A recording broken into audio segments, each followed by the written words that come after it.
perguntando para você se você se identifica com algumas dessas ideias. A primeira delas, tempo é dinheiro. Você se identifica com alguma dessas ideias? No nosso tempo, tempo é dinheiro. No século XXI, falou de tempo, falou de dinheiro, não é assim? Tempo é dinheiro. O tempo é o mais sábio dos conselheiros. Minha mãe, minha avó dizia isso para mim. Ainda é um discurso desse tempo.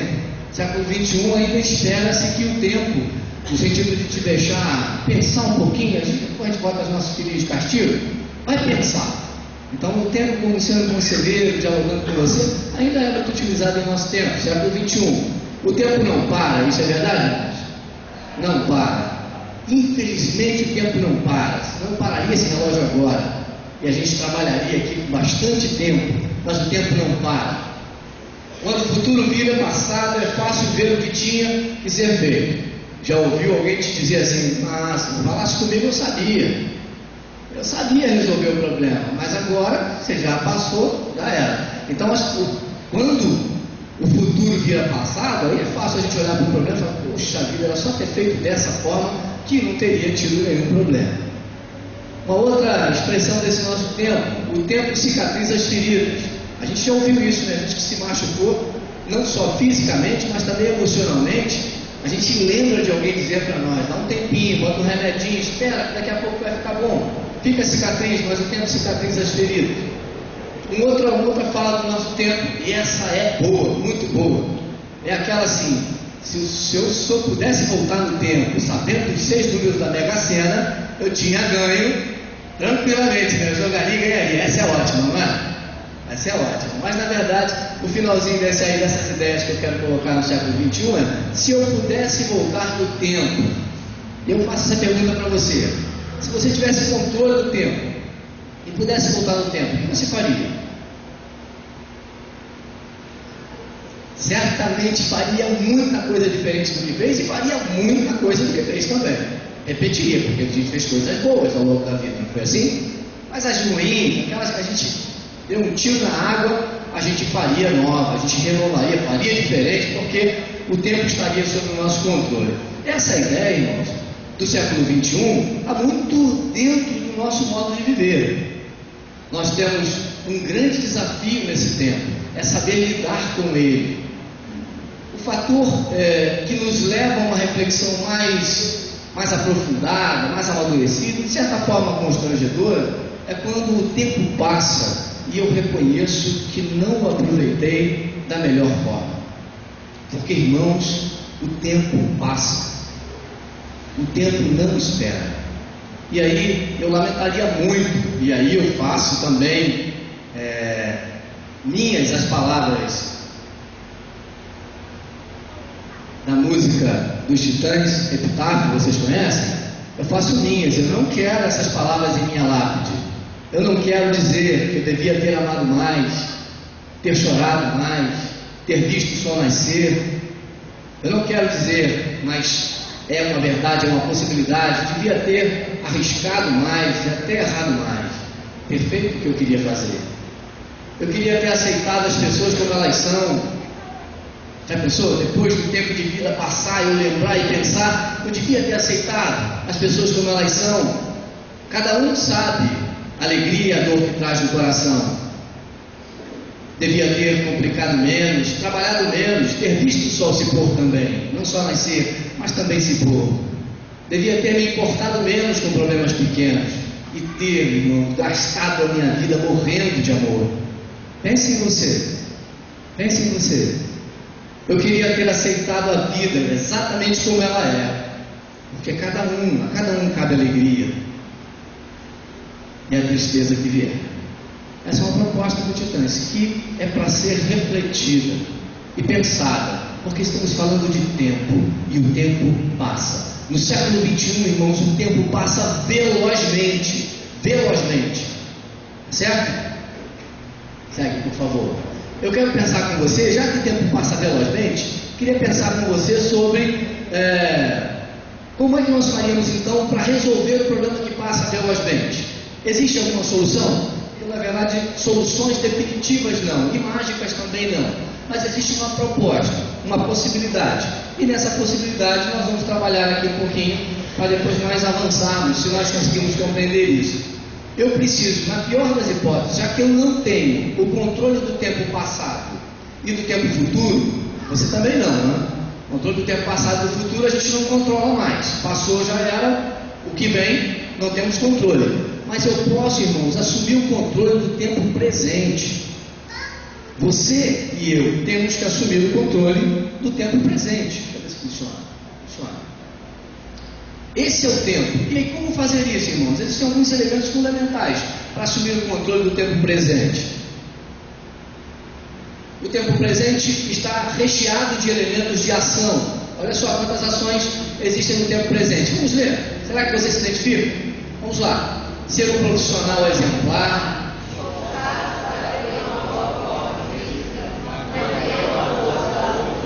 Viver em comunidade. Participar ativamente da família. Cumprir compromissos sociais. Viver um grande amor. Porque tudo isso, irmãos, é muita coisa para aquele reloginho de 24 horas. É muita coisa para o nosso tempo. Você não considera isso? Ser um excelente profissional, batalhar pelo seu trabalho, esforçar-se para ter uma boa forma física, né, meninos e meninas? Estamos trabalhando para isso todo o tempo, né? Porque qualidade de vida implica também forma física. E buscar todos esses elementos, buscar saúde, viver em comunidade, dar trabalho. Né?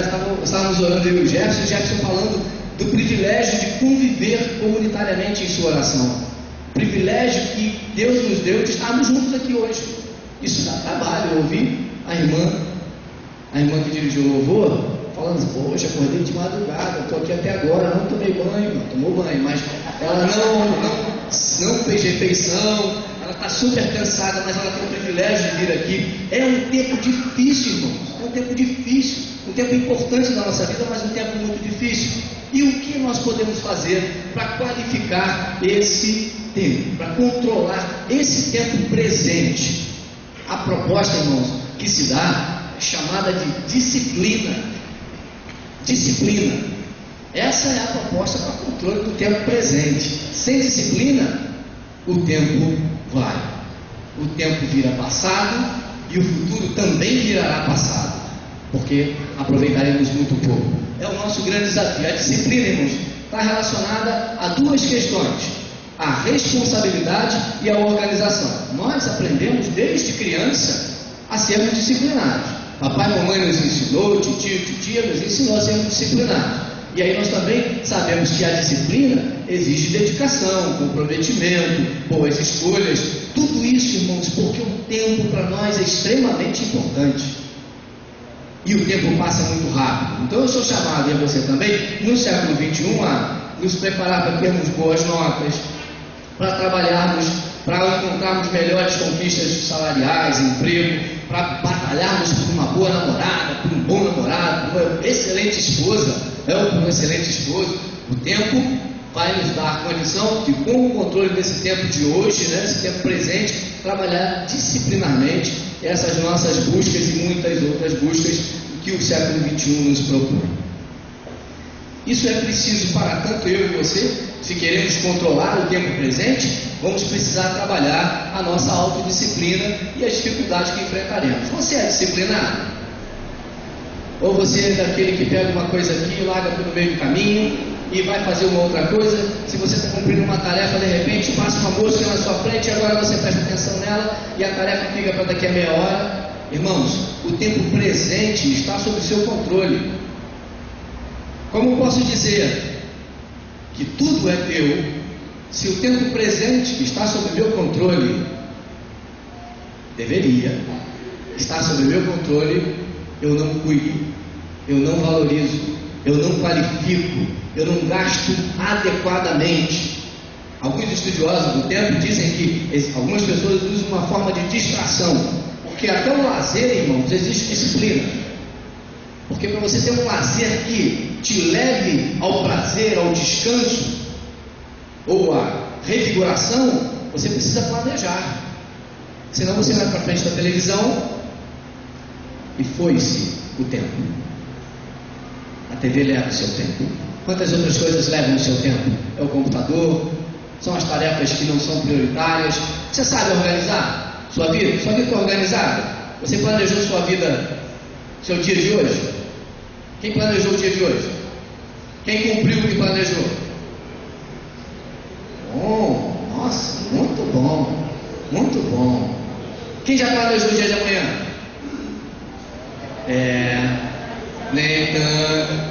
Nem tanto. É óbvio, irmãos, que o tempo está para nós como um grande desafio, e está para nós, obviamente, com um comprometimento de disciplina. E autodisciplina somos eu e você que temos que produzir para encontrarmos a solução para aquilo que queremos. No século XXI, irmãos, nós temos aqui algumas sugestões que eu quero passar para vocês para facilitar a sua vida. Vamos lá. Sugestões práticas para o bom uso do tempo. Planeje sempre suas atividades na agenda e tente seguir fielmente. Você tem uma agendazinha? Então você acorda e o que Deus der, você vai fazer. Seu dia é o que Deus dará. Planeje seu dia, irmãos. Planeje seu dia. Tá? Não no dia de véspera, tá bom? Planeje sempre suas atividades. Descubra a maneira de criar ordem e disciplina em sua mente. Gerencie suas emoções. Quantos aqui se perdem nas tarefas por causa das emoções e preocupações? É uma grande possibilidade, é muito comum, irmãos. Muito comum, nós nos perdemos na tarefa por causa das nossas emoções e preocupações. Então, se você vai iniciar o seu planejamento, respire fundo, controle suas emoções. É a dica do século XXI. Controle suas emoções para dar conta da tarefa, até porque a tarefa pode sofrer algum viés. Aquilo que você planejou pode não acontecer. E você precisará estar com a sua emoção muito em dia para isso acontecer. Ok? Quem é a terceira aí? Administre melhor o seu tempo, reconhecendo as prioridades do seu dia a dia. Você sabe quais são suas prioridades? Sabe? Você tem ela muito clara?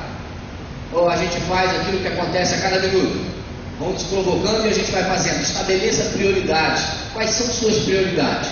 No trabalho, no lazer, na tarefa religiosa, tudo que você fizer, estabeleça prioridade. Organize sua vida financeira. Falando sobre finanças, tudo é teu, começa em você. Se é dele, começa em você. Então organize sua vida financeira. Faça isso de forma bastante objetiva. Tente manter dentro do seu orçamento a sua vida financeira, para que o tempo possa ser melhor utilizado. Avalie seus rituais diários e perceba a qualidade e atenção que você tem dedicado a cada um deles. Será que a gente gasta mais tempo ou menos tempo com as coisas que não têm tanta importância? Nós estamos organizando a nossa vida para utilizar bem o nosso tempo. Na verdade, o tempo que nós somos mordomos dele. Afinal de contas, hoje eu cheguei aqui e ouvi uma fala de um irmão que eu esperei que estivesse aqui. Ele estava lá embaixo, ele deve estar na segurança ali, né? Ah lá o irmão, dando graças a Deus pelo melhor, que é o dia de hoje. O melhor que ele recebeu hoje. Estava dando graças a Deus pelo dia.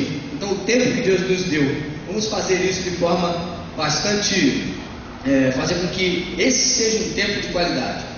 Busque um caminho mais simples e prático para chegar à sua meta. Evite complicações desnecessárias. Então, se desvie dos problemas, quer cumprir seus objetivos. Essas são as regras do século XXI.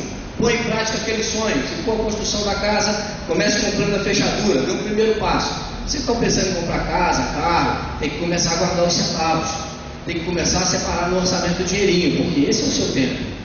Se você quer comprar a sua casa, então compra logo a fechadura dela, construir, né? Compra a fechadura, com a fechadura em cima da mesa, você vai começar a sua casa planejadamente, e o tempo será utilizado. E a chave do carro também. Se na pior das hipóteses, compra aquele decalquezinho lá, que você vai botar no carro.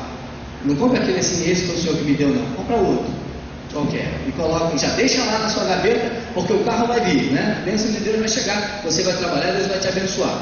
Amém? Põe em prática aquele sonho então. Seja um exemplo vivo de liderança que segue a voz e a sabedoria do coração. Isso é importante.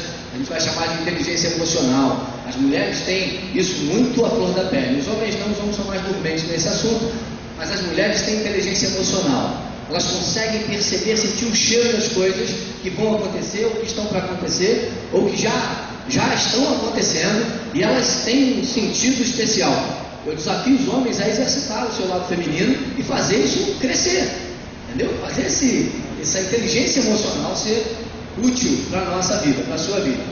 Assuma totalmente a responsabilidade pela sua vida e entenda que só você pode decidir qual o melhor caminho a seguir. Não desista diante da primeira dificuldade, acalme-se, respire, continue. Se precisar, tenha humildade e peça ajuda. Essas são as dicas para o bom uso do tempo no século XXI. Esse texto vai estar na mão do Paulo, nosso irmão Paulo. Se você desejar, você pode pegar e depois fazer uma reavaliada nisso, porque realmente a gente tem pouco tempo para essa ação. Mas está aí a informação que vai te ajudar, eu não tenho dúvida. Se você tiver dificuldades, converse comigo que eu te ajudo a planejar o seu tempo, vai ser muito bom para a sua vida. Amém? Próximo ponto que eu quero tratar é o tempo, também vou passar rapidinho nisso, é o tempo para a cultura bíblica. Quando nós lemos a Bíblia, irmãos, a Bíblia está cheia de informações sobre o tempo, formas de tempo, estilos de tempo, significados sobre o tempo. Diferente da nossa cultura ocidental, a cultura oriental tem simbologias diversas. Umas que estão no Antigo Testamento, eu separei algumas delas aqui. Eu vou dizer para vocês, uma delas, por exemplo, é o Ion, que fala sobre o dia. Quando você olhar a ideia lá de Gênesis e alguns outros textos, a expressão original que está lá no hebraico, Ion, fala sobre um dia de 24 horas, não no Gênesis 1, tá? Mas especialmente no Antigo Testamento. Uma outra expressão no hebraico é o Zeman, que vai falar sobre um tempo determinado, Eclesiastes 3. Quem já ouviu falar desse texto de Eclesiastes 3? Vamos ler? Vocês conseguem ler? Não. Ah, que pena. Então vamos lá. Quem conseguir ler, você tem sua Bíblia também, pode ler. Vamos lá. Tudo tem o seu tempo determinado, e há tempo para todo propósito debaixo do céu. Há tempo para nascer e tempo para morrer, tempo de plantar e tempo de matar e tempo de curar, tempo de derrubar e tempo de edificar, tempo de chorar e tempo de rir, tempo de prantear e tempo de dançar, tempo de espalhar pedras e tempo de ajuntar pedras, tempo de abraçar e tempo de afastar-se de abraçar, tempo de perder, tempo de guardar, tempo de lançar fora, tempo de rasgar, tempo de coser, tempo de estar calado, tempo de falar, tempo de amar e tempo de odiar, tempo de guerra e tempo de paz. Então há tempo para todas as coisas. O tempo está determinado. Nós não sabemos. Às vezes acontece conosco de nós estarmos num tempo. Pode ser o tempo de chorar, mas logo também virá o tempo de sorrir. Às vezes o tempo de plantar, mas logo virá o tempo de colher. Mas há necessidade de plantar para colher. Então aproveite bem o seu tempo. O Antigo Testamento vai nos apontar esse caminho. E Eclesiastes é o tempo que fala. É o texto que vai falar, Eclesiastes 3, vai falar sobre essa expressão de Zeman, que fala sobre um tempo determinado. Na vida, para tudo há um tempo, certo? Mas existem outras palavras, Mahá, já tempo vindouro, tempo de tarde, né? A ideia do entardecer, que a gente chama aqui de entardecer, é um tempo. No hebraico, essa expressão fala que findou, é o tempo que findou. Hoje nós estamos já no entardecer, nós estamos no anoitecer. Para nós, hoje é um tempo que findou do ponto de vista do hebraico, com essa expressão que é et. E várias outras expressões que vão falar sobre tempos fixados, tempos futuros e tudo mais. A cultura hebraica, que é o Antigo Testamento, onde nós nos referimos a essa cultura hebraica, nela há informações diversas sobre o tempo. E uma contribuição muito importante para a nossa vida. Mas também os gregos trouxeram algumas contribuições. E isso pode ser visto, por exemplo, na expressão Émera, dia, luz, não noite. O texto de Êxodo 13, 14 vai falar sobre essa ideia do momento em que havia treva e agora há luz. Aliás, o dia é o tempo de luz, é sempre tempo de luz. Dia, tempo de luz. Essa expressão que fala do tempo de luz. Existem outras expressões do grego e algumas delas nós conhecemos, como por exemplo o Kairos. Conhecemos o Kairos? Falamos sobre isso, né? conhecemos o Kairos, falamos sobre o período fixo. O Kairos é um tempo fixo, é um momento fixo. E aí a gente tem Mateus 8, 29, Apocalipse 22, 10. Temos o Cronos. O Cronos nós conhecemos. É uma palavra grega. Cronos fala sobre o tempo. Tempo. Pura e simplesmente tempo. E aí vai estar Mateus 2, 7 e tudo mais. Tem a expressão que eu quero falar para você, que é a expressão que finaliza esse relatório do grego que aí está, que é adialectos. É o termo em grego. E aí, nesse assunto, eu quero trabalhar com vocês, porque a cultura grega e a cultura hebraica grega vai nos apresentar várias formas de tempo, mas especialmente dessa eu quero falar, que é a que está no texto de 1 Tessalonicenses 5,17. Você tem sua Bíblia aí? Tempo para a qualidade de vida. Na verdade, algumas pessoas me perguntaram se eu ia pregar. Eu falei que não, eu não vou pregar mesmo. Eu só estou fazendo aqui um fórum com vocês. Estou trazendo ideias e vocês estão me ouvindo, e depois a gente vai trocar ideias se vocês quiserem. Mas isso é um fórum, tá bom? A gente vai trabalhar, eu não vou pregar, mas vou ensinar vocês uma coisa, espero conseguir ensinar vocês uma coisa sobre o tempo de qualidade para a vida, ou o tempo para a qualidade de vida, que está baseado nessa expressão, adialectos. Vamos falar? Vocês conseguem falar grego? Adialectos. Isso, não estou bem. Constantemente, incessantemente. Já estamos falando grego, hein? Constantemente, incessantemente. É isso que quer dizer essa palavra, irmãos. Constantemente, incessantemente. Vamos ler o texto de 1 Tessalonicenses 5,17, que diz... Isso aí, irmãos. Nós lemos bonito. O que o texto diz? Orai sem cessar. A pergunta que eu vou fazer para vocês é a seguinte: é possível orar sem cessar?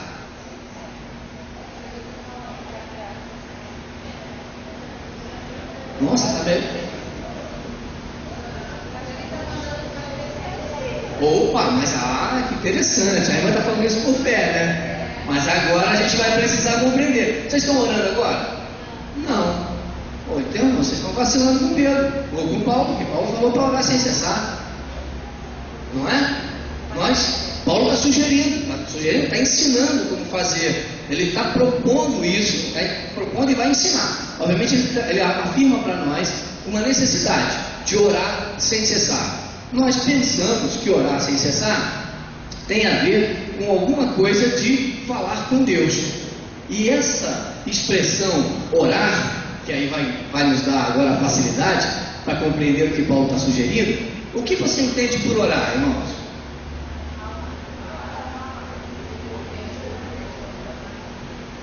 Orar, eu ouvi aqui, eu ouvi duas ofertas: falar e conversar. Comunicar, e eu ouvi agora uma quarta aqui que vai ajudar a gente pra caramba: comunhão. Orar não é falar. Orar sem cessar é estar em comunhão constantemente, ininterruptamente, incessantemente. Vocês acham que isso é possível? Irmã Maria, José, viu? Isso é possível. Como?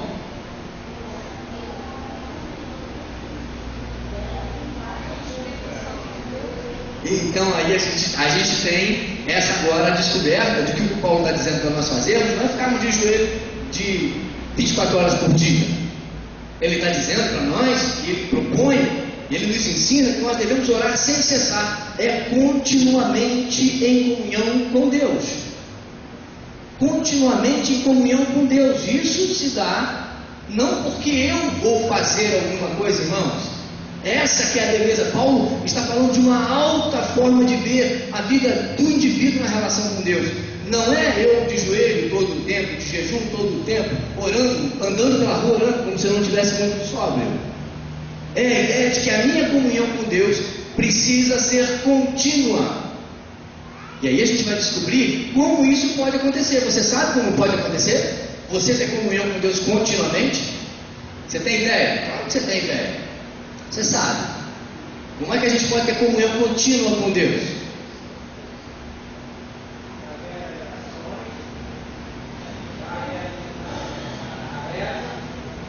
A reza. Entendi. Então deixa eu falar uma coisa para vocês. As nossas muitas outras ações vão representar a minha comunhão. O que Paulo está propondo não é ação para ter comunhão, não é uma ação externa para ter comunhão, é uma postura de quem recebe Cristo em sua vida, definitivamente. Se assim for, a ação de Deus na pessoa do Espírito Santo ocupa o espaço dele em meu ser, em seu ser, e à medida que nós somos agora há comunhão. E aí, irmãos, essa é a mística da fé cristã. O Senhor Jesus morre por nós, seu Espírito é dado a nós. Quando nós o recebemos em nossas vidas, nós temos uma comunhão, não uma comunhão de palavras, mas uma comunhão de Espírito. É o meu Espírito e o Espírito de Deus que habita em mim, que habita em você, que nos faz Lembram de Jesus falando? Eu e o Pai somos Irmãos, ele não estava dizendo que só ele podia fazer isso, e Paulo entendeu isso muito bem. Paulo entende que é possível ser com Deus, por isso ele diz: orai sem cessar. E ver uma vida espiritual consciente, completa, verdadeira, ligada, interligada, é a proposta de Paulo para nós e para você. Isso não tem a ver com quantas horas você se ajoelha para orar, com quantas palavras você se comunica com Deus. Tem a ver com o seu espírito, sua alma, sua mente, seu corpo. É o seu viver, é comunhão. Irmão, sabe o que é comunhão? É colocar tudo em comum, é koinonia. Colocar tudo em comum, corpo, alma, espírito, vontade, mente, tudo em comum com Deus. Você vai ser um homem transformado, e eu também, homem e mulher transformados, né? Nós seremos. As pessoas vão ver Deus em nós. Mas é incrível, irmãos, que Paulo vai chamar a nossa atenção para um fato. Irmãos, são 9 horas. Eu posso encerrar agora, se os irmãos quiserem, ou se os irmãos me permitirem, os irmãos me dariam mais 10 minutos. Eu tenho o apoio de vocês? Tem? Quem não puder esperar, eu vou ficar triste, você vai sair, mas fique à vontade, tá bom? Vou lá, então. Vou em frente. Paulo não está dizendo só que eu devo orar sem cessar, mas ele também está me fazendo uma proposta que não é muito fácil. Qual é a proposta? No verso 16 o texto diz: fecharam a Bíblia, irmão? Isso, olha lá, regozijai-vos sempre. O texto, a expressão regozijai-vos vai dizer alegrai-vos sempre. É possível alegrar-se sempre, irmãos? Olha só, como é que Paulo vai me falar um negócio desse? Como é que ele vai me dizer para eu ficar alegre sempre? Paulo está batendo bem as bolas da cuca lá?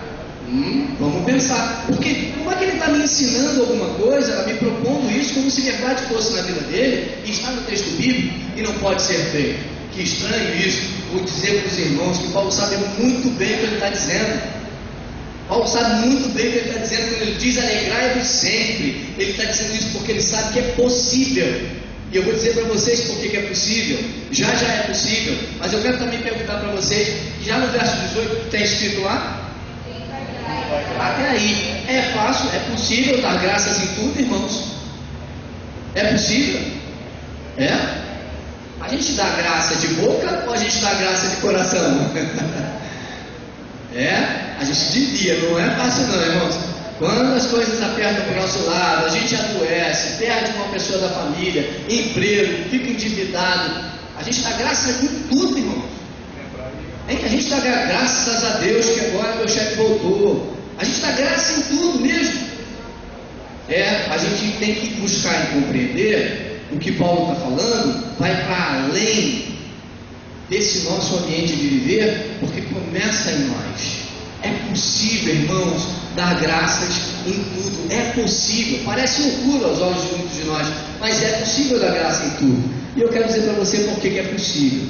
É possível porque na sequência do texto, olha o que o texto nos diz, irmãos. Porque esta é a vontade de Deus em Cristo Jesus para convosco. E aí eu vou chamar a sua atenção para esses três ambientes. Primeiro, orar sem cessar, comunhão interna, profunda. Sou eu e Deus, não é o que eu falo, é como eu vivo com Ele. Não é o que eu faço, mas é como eu escolho viver com Ele e Ele em mim. Isso é espiritual, é uma decisão sua, racional, mas que vai te afetar interiormente. Ou Deus mora em você, ou você não tem Deus em você. Não tem meio termo. Deus não fica só com uma perna dentro de nós. Ele vem ou inteiro, ou Ele não vem, porque é uma escolha nossa.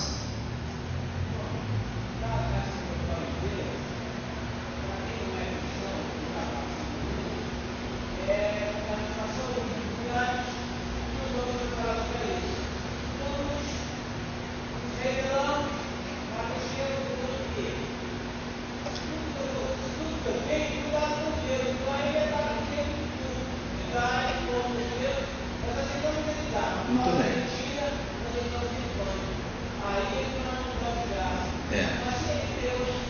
Esse é o nível de maturidade. É o nível de maturidade que Deus quer ter conosco. E Paulo tinha com ele. Nessa nossa caminhada, nós temos aí então uma proposta. Porque esta é a vontade de Deus. É fácil fazer a vontade de Deus. Só porque é a vontade de Deus eu posso dar graças, eu posso orar sem cessar e posso viver alegre. Só porque é a vontade de Deus. Opa!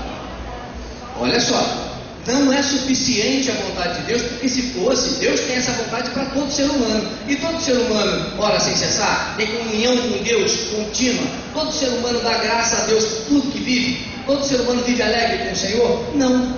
Então a vontade de Deus não é suficiente para que isso se dê na minha e na sua vida, na vida de ninguém. O que é suficiente, o que será o ponto de partida para que todas as outras ações se confirmem, é o que vem no final desse texto. E Paulo, de forma muito inteligente, ele tem uma forma de escrever belíssima.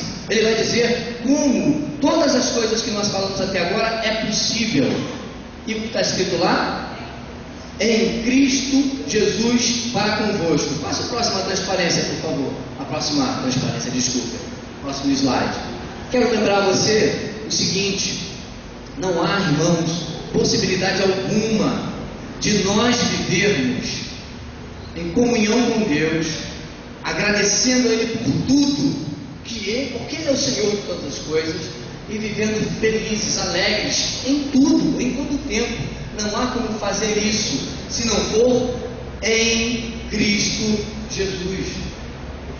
O Cristo Jesus na sua vida, na minha vida, é que vai me dar condição de dizer: estou em comunhão com Deus.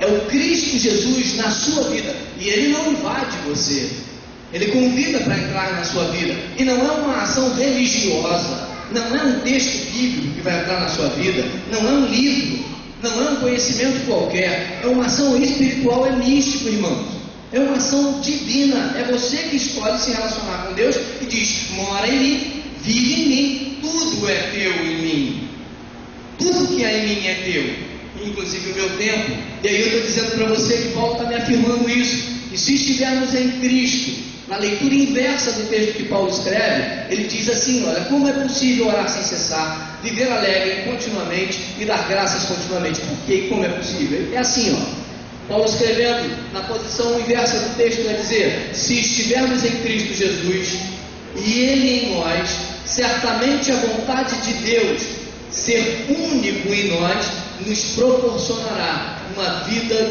em constante comunhão, com alegria sem medida e o reconhecimento de que tudo o que temos e somos vem de Deus e é para Ele, para o louvor dEle e para a sua glorificação, mesmo a vida sendo como é. É o convite que Paulo nos faz a mim e a você. Quanto de Jesus está dentro de você? Quanto do Cristo mora em você? Será que nós temos o Cristo inteiro? Ou temos algumas regras, algumas leis, alguns princípios morais, princípios bons? Mas será que Cristo já fez o trabalho de viver em você, entrar na sua vida, na minha vida totalmente? Paulo está convidando ao povo de Tessalonicenses, que estão desorientados quanto a como é essa relação com Deus, porque Jesus já não está mais presente fisicamente, assim como hoje não está fisicamente presente, está espiritualmente presente. Está convidando-nos a colocar Jesus dentro da nossa vida, porque se assim for, haverá comunhão. Não é comunhão teórica, não é comunhão teológica, bíblica, não é comunhão com Deus, com o Espírito Santo na nossa vida de verdade. E se isso acontece, irmãos, eu não tenho dúvida que eu estarei em comunhão com Ele continuamente, porque o único que pode se afastar de mim, o único que pode afastar Deus da minha vida sou eu mesmo. É você mesmo o único que pode fazer isso, porque Deus não se afasta de você. Deus morreu por você. Será que Ele se afastaria de você porque você está enjoado? O único que pode decidir se Deus está em você mais ou menos, ou todo ou nada, é você. É a sua escolha de convidar Deus para morar no seu corpo, na sua mente, na sua alma, no seu espírito, nas suas vontades, no seu tempo, em tudo que você tem, em tudo que você é. É o seu convite, e eu tenho certeza, porque é assim que a palavra afirma, e eu creio na palavra de Deus, especialmente porque o apóstolo Paulo experimentou isso na vida dele. É de que aí então eu posso dar graças em tudo. Aí então eu posso ser alegre em tudo, mesmo que haja dificuldades, mesmo que haja perda, dor. Esse é um grande desafio, irmãos. Mas só se Jesus estiver em você, presente em sua vida, você suportará todas as coisas e ainda assim dará graças a Deus. Suportará todas as coisas e ainda assim viverá com o espírito alegre, porque se perdemos coisas, Deus nos deu a vida eterna, a plenitude do seu ser, na plenitude do nosso ser. Essa é a proposta de Paulo para essa noite. O seu tempo, irmãos, continuamente, incessantemente, viver uma vida com o Senhor. Amém? Se estivermos em Cristo, assim se dará. E eu quero lhe dizer que esse é o dia, esse é o tempo. Temos aqui, não temos visitantes, temos irmãos, somos crentes em Jesus, mas como eu disse, talvez falte Jesus colocar mais um dedinho dentro de nós, mais um pedaço do braço dele, né? A gente usar essa expressão antropomórfica aqui, que Jesus tem, que Deus tem braços, pernas e cabeças e olhos. Mas é dizer que Deus quer muito mais viver em nós. E eu quero orar com você. Posso fazer isso? Posso fazer? Oremos então. Senhor, muito obrigado, Pai, muito obrigado, porque Tu nos ensinaste a partir do Teu Filho Paulo como é possível viver em comunhão plena contigo, como é possível, Senhor, agradecer a Ti, ser grato pela Sua existência em nossas vidas, e como é possível ter o nosso espírito alegre, porque o Senhor existe e promove em todo o nosso ser, por toda a eternidade, a possibilidade de viver contigo. Não há tempo presente, passado ou futuro que não esteja em Suas mãos. Tudo é Teu, Senhor, e o nosso tempo, nossa vida, continuamente é Tua. Ensina-nos a lidar com tudo que o Senhor já nos deu, com tudo, todos os minutos do nosso dia, com o nosso cronos, com o nosso tempo, com a nossa hora, com tudo que temos, Senhor. Ensina-nos a lidar com isso, e que a nossa vida seja assim como propõe o Teu Filho Paulo, uma vida de comunhão, de gratidão, de glorificação a Ti, de louvor ao Teu nome. Tudo isso, Senhor, para a Tua glorificação, para a Tua honra. E é assim que eu peço para todos nós nessa noite, em nome de Jesus. Amém. Amém, irmãos. Obrigado.